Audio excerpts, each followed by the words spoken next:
बिस्मिल्लाहिर्रहमानिर्रहीम। ਅਸੀਂ ਆਏ ਆ ਤਹਿਸੀਲ ਜ਼ਿਲ੍ਹਾ ਮਾਨਸਾ हाँ ਤਹਿਸੀਲ ਹੋਗੀ हाँ जी ਤੇ ਪਿੰਡ ਛੱਜੜ ਸਈਦਾ। ਬਾਦਸ਼ਾਹ ਸਰਕਾਰ ਦੇ ਮਜ਼ਾਰ ਸ਼ਰੀਫ ਤੇ ਹਾਜ਼ਰੀ ਮਖਸੂਸ ਸੀ, ਆਏ ਆ ਹਾਜ਼ਰੀ ਦੇ ਲਈਏ। ਵਕਤ ਸੀ ਸੋਚਿਆ ਕੜੀ ਫਿਰ ਤੋਰ ਲੈਨੇ ਆ, ਚਹਿਲ ਕਦਮੀ ਕਰਨੇ। ਦਰਖਤ ਦੇਖੇ ਸੇਬਾਂ ਦੇ ਤੇ ਮੈਂ ਕਿਹਾ ਚਲੋ ਅਸੀਂ ਆਪਣੇ यारां दोस्तां बेलियां नूं भी वेखण वालियां नूं भी विखाने। ऐ जी माशाअल्लाह अच्छे लगे हुए ऐ सेब अजे कच्चे ने, छोटे छोटे ने ते ऐ सेब अगे डॉक्टर साहब ऐ भी सेब ने, ऐ सेबां दे दरख्त ने माशाअल्लाह। हाँ हाँ सुभान अल्लाह। ऐ देख ऐ माशाअल्लाह पूरा फल लगा, बड़ा जबरदस्त किस्म का है माशाअल्लाह पौधा है ते बड़ा जबरदस्त इनू फल लगा, बड़ा माशाअल्लाह गुच्छियां दे गुच्छे। हाँ जी ऐ भी सेब है, ऐ भी सेब है माशाअल्लाह। हाँ इनू घट लगे ने लेकिन उस बूटे नूं ज्यादा है ना, इस बूटे नूं ज्यादा। हाँ जी हाँ जी अगे खुरमानी दा किथे वो है सामने है ले सामने बंद करके उठे जाने ना ऐ खुरमानी देन कुर्बानी ठीक ते आड़ू आड़ू दे किथे आड़ू आलू बुखारा वो किधर ने वो है सामने ए पौधे यही लेने वाले ही ऐ वाले कुर्बानी आ जाओ नहीं आ जाओ तिलां दे पौधे ने रेडी का ए तिलां दे बूटे ते आ जाओ तुहानू खुरमानी ते आड़ू दे भी दरख्त विखाने। टमाटर की कहंदे ने शकरकंदी वजी वजी वजी हो वाह वाह। ए सेब नहीं लगे अंदर शायद चल ए खुरमानी हां अंदर ज्यादा लगी है उधर मैंने सोच लो अजे हम ताडे अगे आना जी आड़ू जी।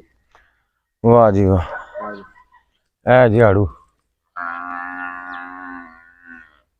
आड़ू है जी इधर ए दाने दिखाओ जरा। वाह जी अली ये देख सकते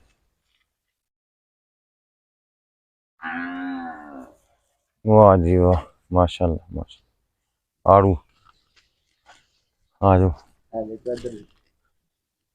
ए सामने ए खुरमानी ए खुरमानी जी माशाल्लाह चंगी तगड़ी तगड़ी खुरमानी है।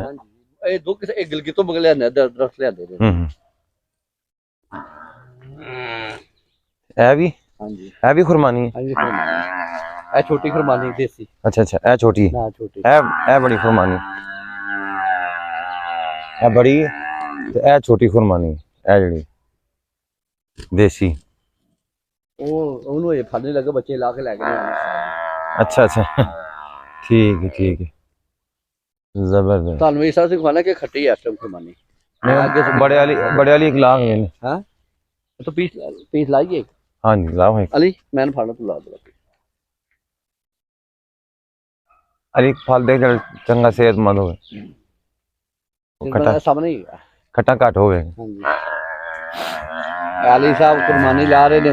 हां क्या बात है जी चलो बाग वाले आके फड़ लेना तो फिर असि छडाना कोई नहीं हैगा फिर ना के। हां लो जी आप साहब थोड़ा थोड़ा चेक करो ले है खट्टी जे कच्ची जे तो उधर जायका चेक करो थोड़ी जी खाना है पहले को तुसी माशाल्लाह तकरीर करनी है चेक करो जरा क्लोज कर रहे हैं देखो माशाल्लाह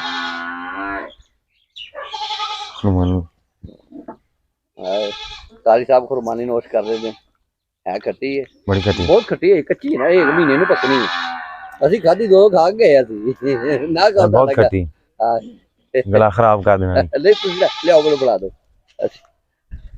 लो जी बोले।